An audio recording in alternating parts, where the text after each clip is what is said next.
On any predator calling setup, your calls, they're the main lure to get the animal into range. But can you be doing more? Are there some other little touches or incentives you can toss out there to bring that predator a little bit closer, maybe pique its interest? Well, here are a few things you can try, and they might just be the ticket to get predators in your neighborhood one step closer for a shot.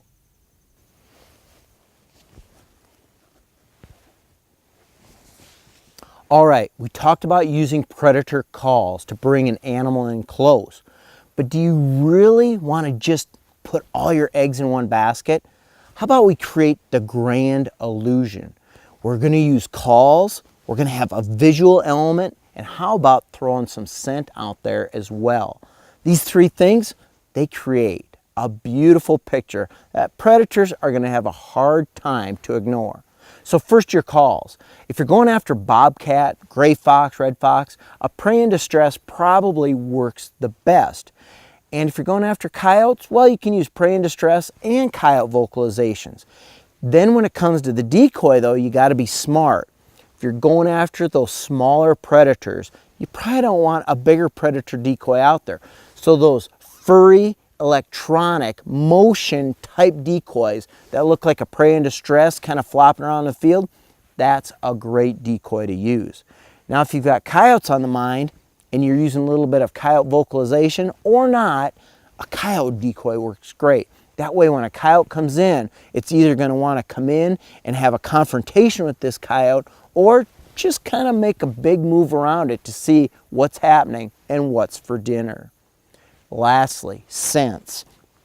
Now scents, you got to have a little bit of common sense because you can't just be walking all over spraying scent around. You have to think about where you're going to set up and not walk out where the predator is going to be.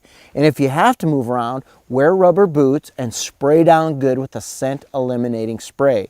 That's why I like these aerosol cans because they spray the scent and it drifts on the wind. Kind of, instead of that little spritzer thing or pouring it out where you got to be right there, this one will distribute the scent all over.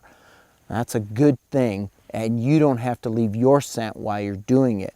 Put it out there, walk back and around away from where the predator is going to be, set up, and when that predator comes in to the call, it's going to see the decoy, get a whiff of some scent, and give you plenty of time to get your gun up and get the shot.